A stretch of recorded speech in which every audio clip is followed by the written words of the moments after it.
Assalamualaikum warahmatullahi wabarakatuh.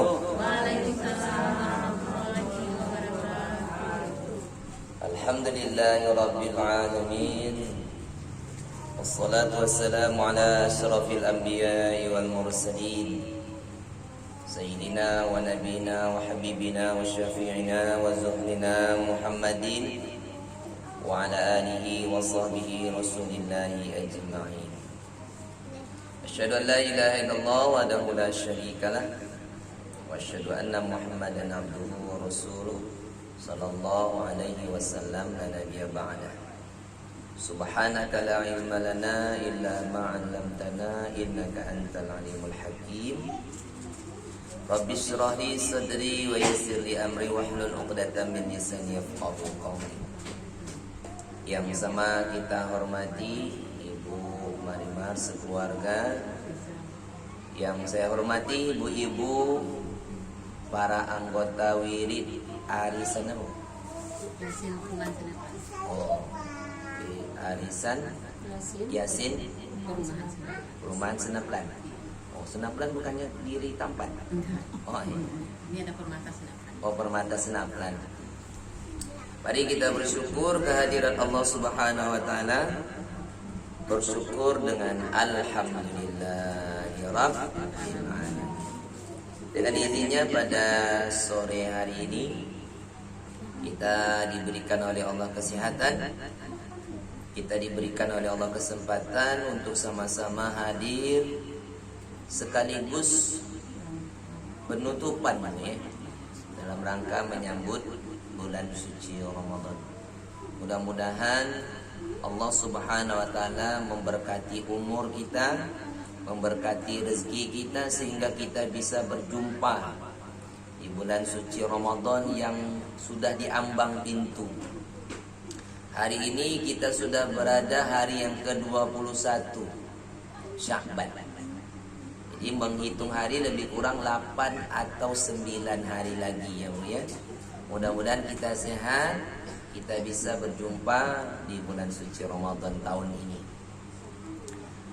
Berselawat buat Nabi Allah Muhammad sallallahu alaihi wasallam. Allahumma salli ala Sayyidina Muhammad wa ala ali Sayyidina Muhammad. Assalamu alayka ya Rasulullah. Mari kita mulai majelis ilmu ini dengan membaca bismillah. Bismillahirrahmanirrahim. Ibu-ibu yang dimuliakan Allah Subhanahu wa taala, mungkin ada yang belum kenal. Perkenalkan, nama saya Haji Sofyan Yusuf. Saya tinggal di Alamayang. Jadi dengan Bu Marimar ini adalah sebagai tim dari yayasan dari sebuah travel haji dan umroh. Kami bekerjasama dengan Ibu Marimar untuk membimbing jemaah. Saya di Riau ini sebagai kepala cabang. Baik, ibu-ibu orang tua kami yang Allah Subhanahu wa taala. Acaranya apa Ibu? Menyambut Ramadan? Apa lagi? Ada hajatan lain? Yang ke? Oh, itu aja kan? Jadi ada acara pertama penutupan wirid sekaligus menyambut bulan suci Ramadan. Yang kedua syukuran ulang tahun siapa nama? Revo yang ke-17 dan juga kirim doa untuk orang tua kita atau saudara kita yang sudah mendahului kita. Ibu-ibu yang Allah Subhanahu wa taala, kalau kita berbicara tentang Ramadan, ayat Al-Quran yang sering kita bacakan, A'udzubillahi minasyaitonirrajim. Bismillahirrahmanirrahim. Ya ayyuhalladzina amanu kutiba alaikumusiyam kama kutiba alal ladzina min qablikum la'allakum tattaqun. Hai orang-orang yang beriman. Yang dipanggil di sini khusus siapa? Orang yang beriman. kadang ada yang mengaku orang Islam tapi tidak merasa terpanggil, bahkan cuek. Datang Ramadan pun cuek, buat tidak tahu aja. Ramadan. Ini orang yang mengaku-ngaku Islam. Banyak orang-orang yang mengaku Islam tapi tidak salat. Banyak yang mengaku Islam tapi tidak puasa. Ada nggak? Banyak. Mana dia orangnya? Sini tak ada. Jadi kalau ditanya mengaku orang Islam tapi tidak melaksanakan kewajiban, maka Allah panggil secara khusus, ya ayyuhalladzina amanu. Jadi orang yang amanu ini orang yang merindukan datangnya bulan suci Ramadan dengan penuh gembira, karena bulan Ramadan bulan maghfirah, bulan yang mengampuni segala dosa-dosa.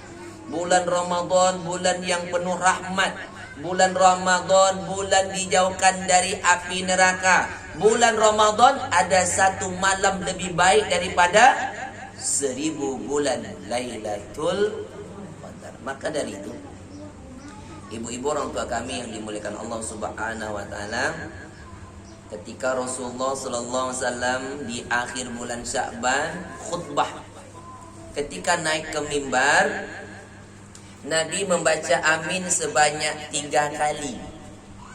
Pertama langkah kanan, amin. Langkah kedua, amin. Langkah ketiga, amin. Selesai khutbah, sahabat bertanya, ya Rasulullah, kami tadi mendengar engkau membaca amin di awal khutbah sebelum berkhutbah. Ada apa ya Rasulullah? Apa kata Nabi? Jibril datang. Apa kata Jibril?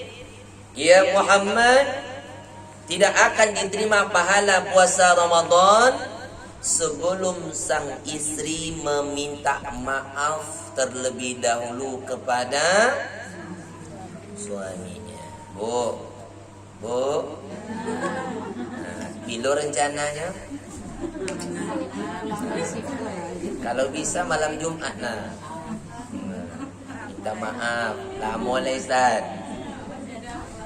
Kalau malu depan anak-anak, bawa ke kamar. Tapi yang ada suami, yang tak bersuami, carilah suami. Tapi jangan suami orang. Yang kedua, tidak akan diterima pahala puasa Ramadan sebelum anak meminta maaf kepada orang tua. Kalau ada orang tua, datangi. Kalau jauh tak sempat, pakai telepon video call. Enak. Kalau sudah meninggal, jangan ditelepon lagi. Kirim doa atau pergi ziarah. Enak. Jadi sekarang banyak orang berziarah menjelang puasa.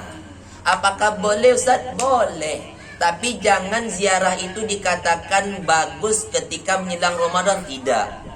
Kapan saja boleh pergi ziarah. Nah, yang ketiga, tidak akan diterima pahala puasa Ramadan sebelum dia meminta maaf sesamanya.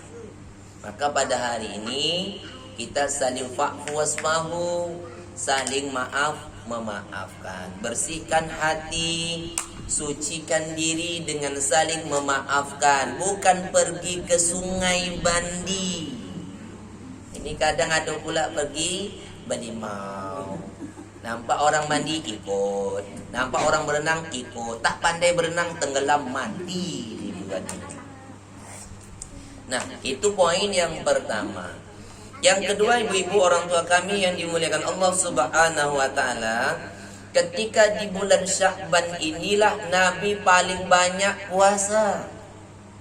Sehingga sahabat bertanya, ya Rasulullah, kami tidak pernah melihat engkau begitu banyak puasa di bulan ini, ada apa?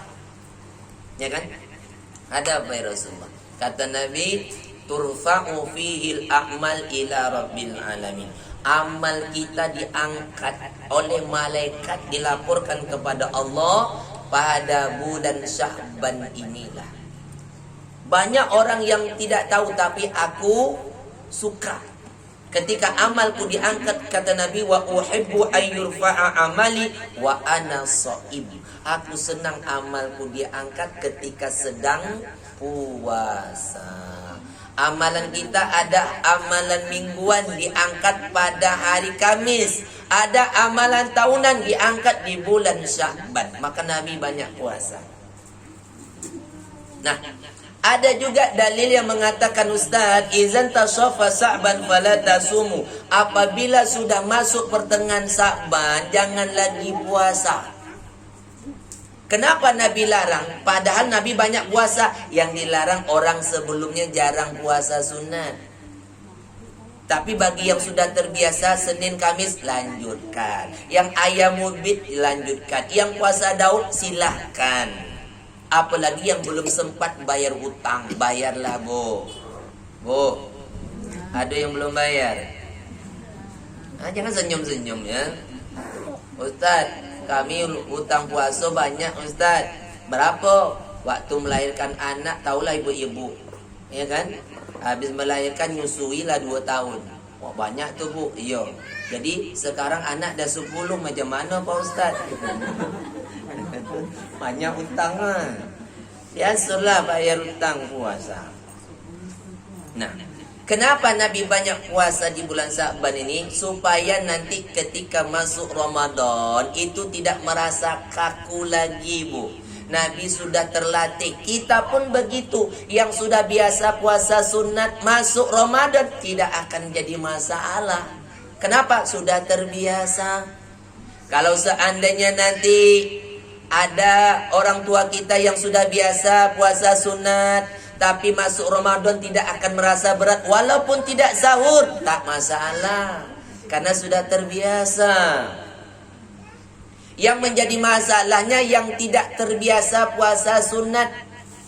Masuk Ramadan, berat. Ditambah lagi tak makan sahur. Oh, jam 9 pagi itu, Bu, udah mulai sekarat itu. Udah dipanggil tak mau jawab itu. Assalamualaikum, Bu.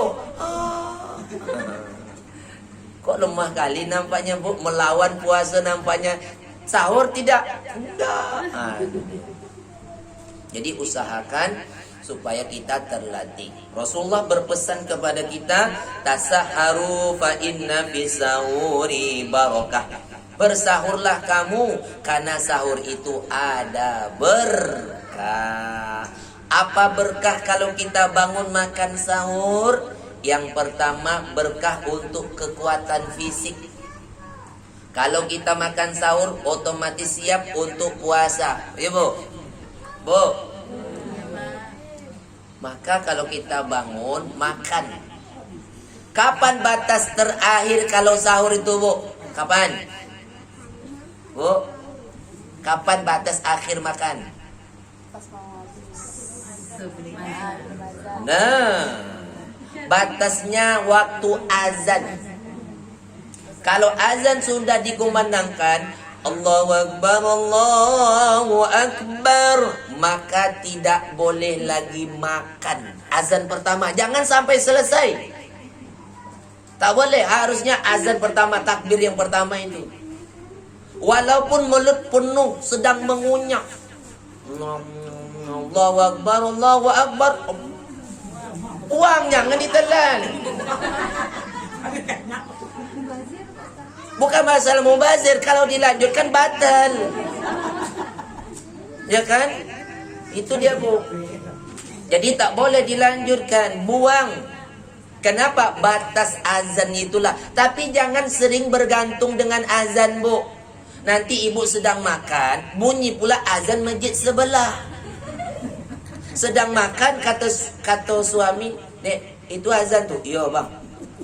"Udahlah, dah habis basuh sahur nih." "Belum, Bang, kata Ustaz batas azan pertama. Masjid itu kan belum azan lagi." Rupanya masjid kita tuh baru ini ketiduran. Nah, itu tak boleh. Jadi batasnya. Maka waktu Nabi perintahkan Bilal azan, sahabat banyak mengeluh. "Ya Rasulullah, kami tak tahu ketika azan itu. Maka kalau bisa ada rambu-rambu aba-aba di awal, 10 menit sebelum azan subuh, maka Rasulullah pintakan kepada Abdullah bin Umi Maktub untuk azan pertama. Inilah yang disebut dengan waktu imsak itu, Bu.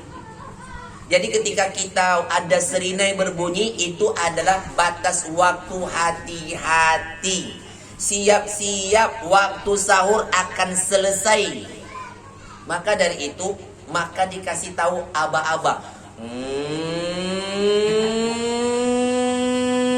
Mirip, Bu, ya. Itu dia. Jadi kalau bunyi seperti itu baru isyarat lampu kuning. Tahu arti lampu kuning, Bu? Hati-hati. Kalau nak berhenti, berhentilah. Kalau mau gas, gaslah. Ustaz, ya. Kami kalau terbangun sering terlambat. Serinai berbunyi baru kami terbangun, Pak Ustaz. Jadi telat mau makan sahur.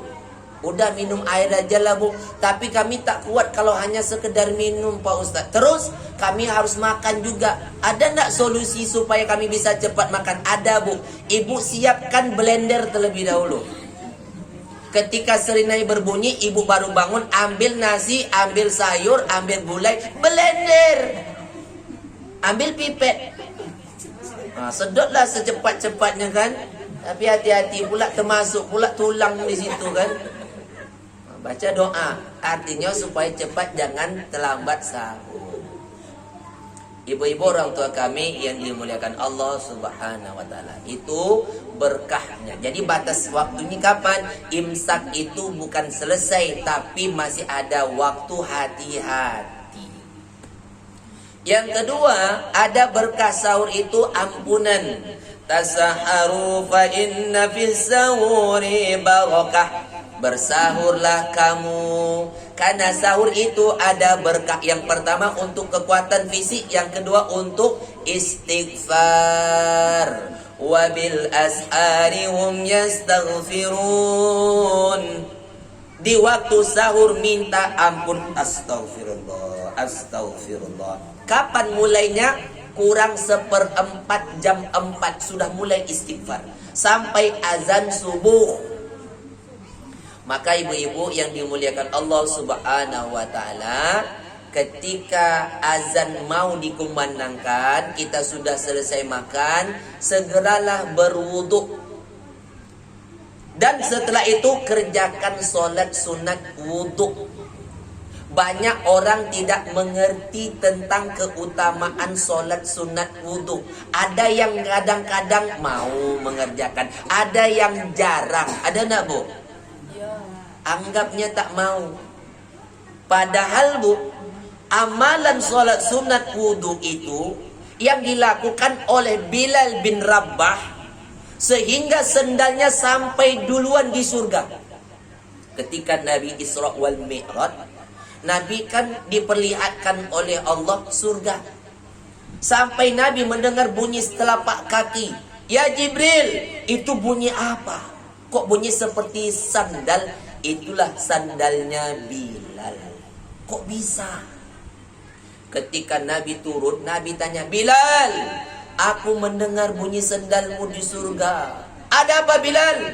Wallahi ya Rasulullah, aku tak melakukan apapun kecuali aku selalu melaksanakan solat sunat wudu. Aku wudu, solat sunat.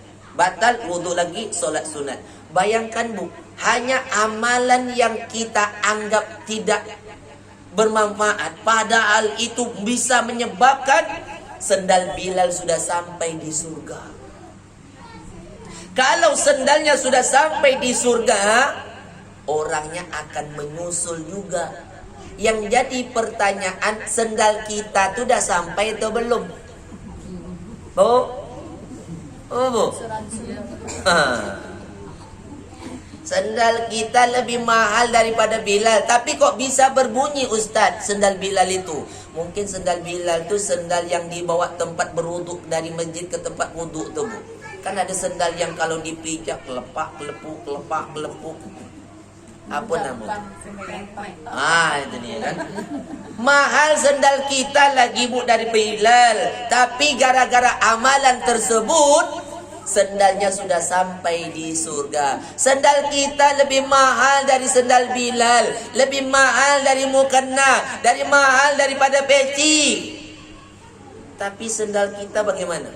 Mahal-mahal sendal jarang dibawa ke masjid. Sekali bawa sampai di masjid musola, hilang pula. Turun tangga tengok mana sendal, mengamuk. Kenapa bu? Hilang sendal saya Ustaz, padahal baru beli. Harusnya bu, ibu ikhlaskan. Kenapa pula ikhlas? Sendal tu takkan balik lagi. Jadi solusinya ikhlaskan supaya sendal yang kita bawa tadi hilang. Mudah-mudahan sampai terlebih dahulu ke surga. Kok bisa? Karena sendal itu sudah dibawa melangkah sampai ke masjid, sampai ke musola. Itu tandanya Allah menjadi saksi sendal itu sudah sampai di masjid. Yang jadi pertanyaan kita, sendal yang mahal-mahal di rumah tak pernah sampai ke masjid. Termasuk orangnya juga. Pikirkan tuh. Jangan-jangan sendal yang mahal itu membawa awak ke neraka. Kan begitu. Jadi amalannya adalah berwudu dan solat sunat wudu. Nanti saya berikan amalan bagaimana tata cara wudu yang sempurna. Kita lanjut. Langsung kita dengar azan. Allahu Akbar, Allahu Akbar. Ingat, suara azan adalah panggilan Allah. Siapa yang ingin hidupnya sejahtera, siapa yang ingin bahagia, urusannya lancar, rezekinya mengalir terus, ketika hayya 'alas shalah, siap, hadir, kerjakan. Pergi cari bunyi seruan azan tersebut. Siapa contohnya bu? Contohnya Umar. Umar kalau mendengar suara azan, dia harus segera sampai ke tempat azan tersebut supaya dapat saf yang paling depan.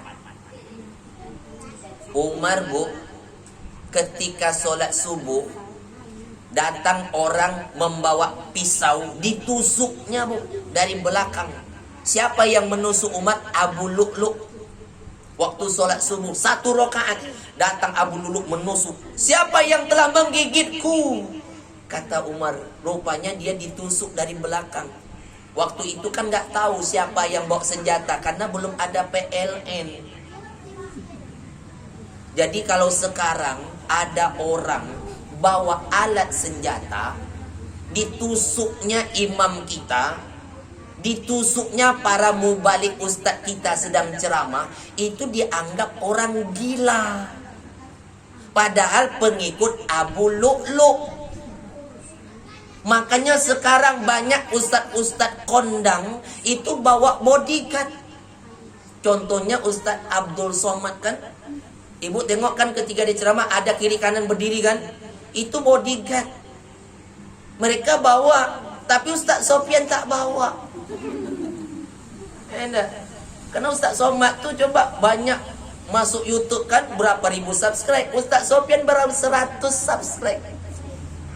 Ini nak coba buat YouTube-nya. Nanti saya kirimkan pada ibu, tolong bantu subscribe. Nanti ketik aja channelnya Haji Sofyan Yusuf, ada di situ, tengoklah. Enak. Mohon dibantu ya bu ya, biar cepat naiknya. Ibu-ibu orang tua kami yang dimuliakan Allah Subhanahu wa taala. Ketika Umar ditusuk bu, jatuh, dibawa pulang sampai ke rumah, Umar pingsan. Sahabat bingung bagaimana cara membangunkan Umar. Rupanya bu, Umar ini kalau mendengar azan, dia harus segera sampai ke masjid supaya dapat saf yang paling depan. Kalau dia terlambat, dapat saf yang nomor 2, dia kasih tahu dengan orang di depan, geng, saya depan ya. Oh, tak bisa. Bayarlah, tak apa-apa kan. Wani piro? Setengah M, oke. Yang penting Umar dapat duduk, dapat saf yang paling depan. Itu Umar bu, beda dengan kita. Kalau solat bukan saf depan yang dicari. Sap yang mana? Yang belakang. Kalau bisa sapnya yang ada tiangnya.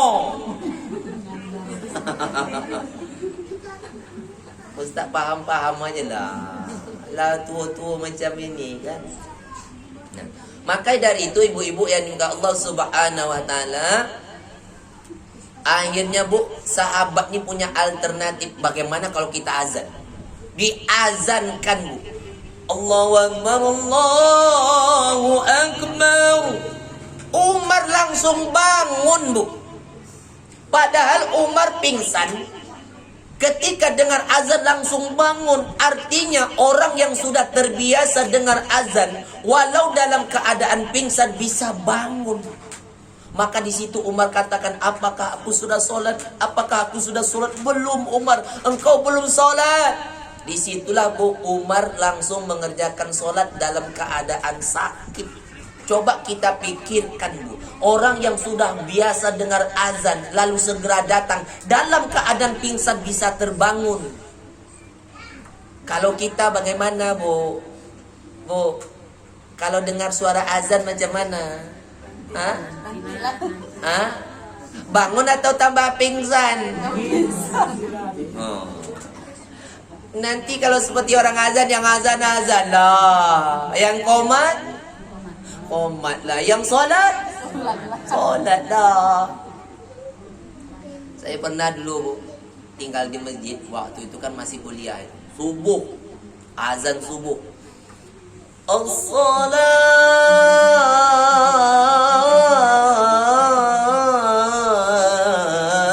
khairum minan naum. Pagi-pagi ada jamaah, Pak Ustaz, subuh tadi suara azan merinding kami Pak Ustaz. Ibu kedengaran Bu? Bagaimana tak dengar? Corong mic-nya dekat betul dengan rumah. Merdu suara Pak Ustaz tuh. Terus Bu, saking merdunya terlena, tidur kami lagi. La ilaha illallah. Inilah sebab salah azan bagus macam itu juga. Apalagi tak bagus, tak datang-datang. Tapi mohon maaf Bu ya, saya tidak menyinggung ibu-ibu di sini. Yang saya katakan jamaah saya dekat rumah saya sana aja lah. Insya Allah di sini tak ada yang mau ngaku. Ibu-ibu yang dimuliakan Allah Subhanahu wa taala, rakaatul fajri khairum minad dunya wa ma fiha. 2 rakaat sunat fajar lebih baik daripada dunia dan seisinya. Jangan tinggalkan qobliyah subuh atau sunat fajar. Kalau sunat fajarnya saja lebih baik daripada dunia dan seisinya, bagaimana dengan solat subuh? Man shalla subhi fi jama'ah, barang siapa yang salat subuh berjamaah, faka'annama qama laila kullah, seolah-olah dia salat sepanjang malamnya. Terus buat lagi amalan, man shallal ghadata fi jama'ah, barang siapa yang salat subuh berjamaah di mana? Masjid. Mana? Musalla. Tsumma qa'ada yadhkurullah, kemudian duduk berzikir mengingat Allah. Mau baca Quran, mau zikir sendiri, mau dengarkan pengajian, hatta tatlu'a syamsu, sampai terbit matahari atau disebut waktu syuruk. Tengok jam syuruk Bu. Kalau masuknya jam 6:05, jangan solat langsung, lewatkan dulu 15 menit dari waktu itu. Walaupun sudah masuk dilarang solat, lewatkan dulu. Tsumma shalla raka'ataini, kemudian solat sunat 2 rakaat, solat sunat syuruk. Usalli sunnatan isyraq, pakai qalqalah Bu. Usalli sunnatan syuruk, raka'ataini lillahi ta'ala, kana lahu ka ajri hujjatan wa umrah, maka dia dapat pahala seperti pahala haji dan umrah. Tammah, sempurna. Nanti masuk solat duha, silahkan. Sampai waktu ke petang, inilah yang disebut dengan man shoma Ramadan imanan wa ihtisaban ufira lahu ma taqaddama min dzambi. Barang siapa yang berpuasa di siang hari karena iman dan mengharap balasan dari Allah, Allah ampuni dosanya yang telah lalu. Sampai waktu ke petang, tolong lebihkan makanan, bagi dengan jiran tetangga. Rasulullah berpesan kepada Aisyah, ya Aisyah, idza tabakhta fa'akthir ma'aha. Kalau masak tolong lebihkan kuahnya, bagi dengan tetangga, walau berbagi kuahnya saja. Tapi jangan kuah ke kuah aja yang dikasih. Sebulan Ramadan kuah aja yang diantar. Jangan pula ada pula yang dimasak rendang yang diantar dedaknya. Saya yakin taklah seperti itu ya Bu ya. Ibu-ibu yang Allah Subhanahu wa taala, sampai waktu ke petang siap-siap untuk berbuka. Sebelum azan maghrib kumpulkan anak-anak. Nak, ayat setoran. Nak, baca doa supaya ada berkahnya kumpul dengan keluarga. Tapi kadang pukul 6 petang orang banyak di luar, ngabuburit, cari berbuka sampai macet jalan. Macam-macam nak dibeli. Ada kolak, ada gorengan, ada cindol kan, ada es kelapa lah, macam-macam. Ketika berbuka yang harus kita minum kalau bisa air hangat, ibu ya, kurma, supaya kita bisa kuatan fisik kita untuk ibadah. Jangan es itu yang dihabiskan, nanti lemes semuanya. Man qama Ramadan imanan wahtisaban. Siapa yang mendirikan malam-malam Ramadan, solat sunat tarawih dan witir. Kadang-kadang solat sunat tarawih dan witir macam-macam. Ada yang 11 rakaat, ada yang 23 rakaat, ada 33 rakaat. Kok semakin banyak Ustaz? 11 rakaat itu Rasulullah yang buat. Kenapa? Karena ayat yang dibacanya panjang, Bu. Rakaat pertama suratnya yang dibaca Al-Baqarah. Rakaat kedua Ali Imran. Rakaat ketiga An-Nisa. Maka ayat yang dibaca panjang, rakaatnya yang dipendekkan. Cobalah masjid dekat rumah kita dibuat seperti itu. Rakaat pertama suratnya Al-Baqarah sampai selesai. Rakaat kedua Ali Imran sampai selesai. Saya yakin satu malamnya yang bertahan. Malam kedua cuma tinggal Pak Imam dengan Bilalnya. Maka Abu Bakar buat 23. Kenapa? Biar pendek ayat, rakaatnya panjang.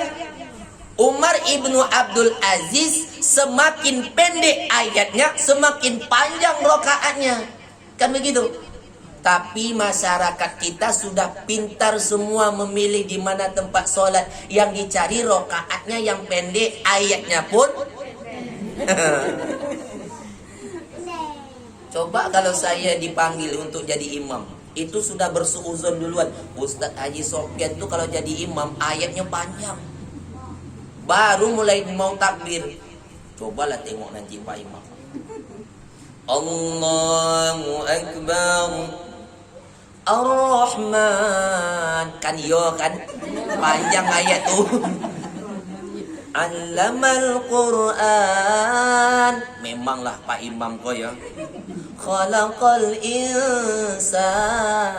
Cobalah Pak Imam, kami tak pingsan nih. Allamahul bayan. Besok kami tak datang-datang. Selesai solat tengok di dinding, nengok jadual imam. Kenapa Bu? Nengok jadual imam malam besok. Kenapa begitu? Kira-kira Ustaz Sofyan itu datang kemari lagi enggak? Ada Bu, kalau dia datang kami balik Pak.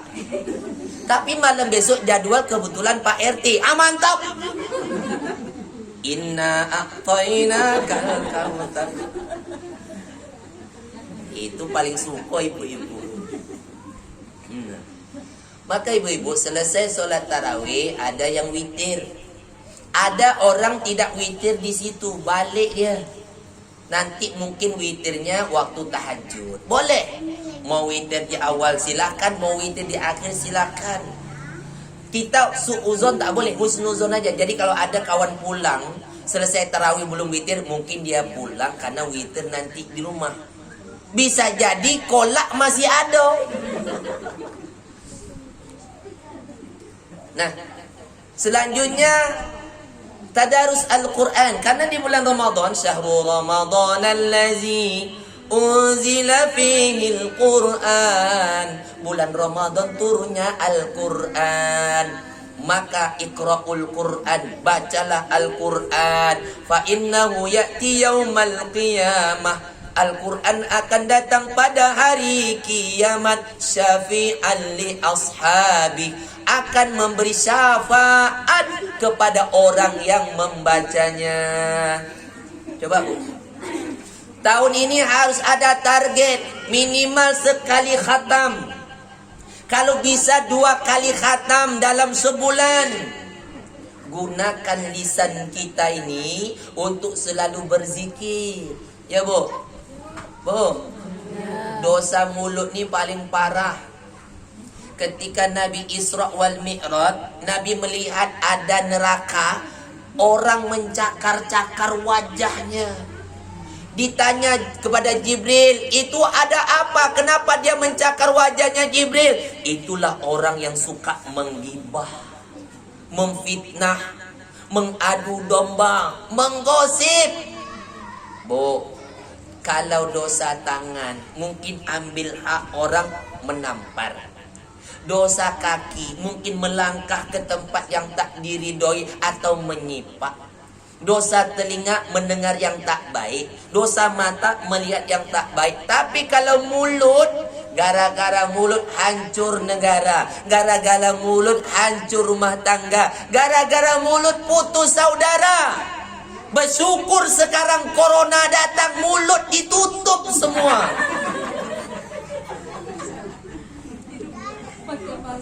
Enak. Ustaz kau tak tutup, macam mana nak ceramah? Susah nampaknya.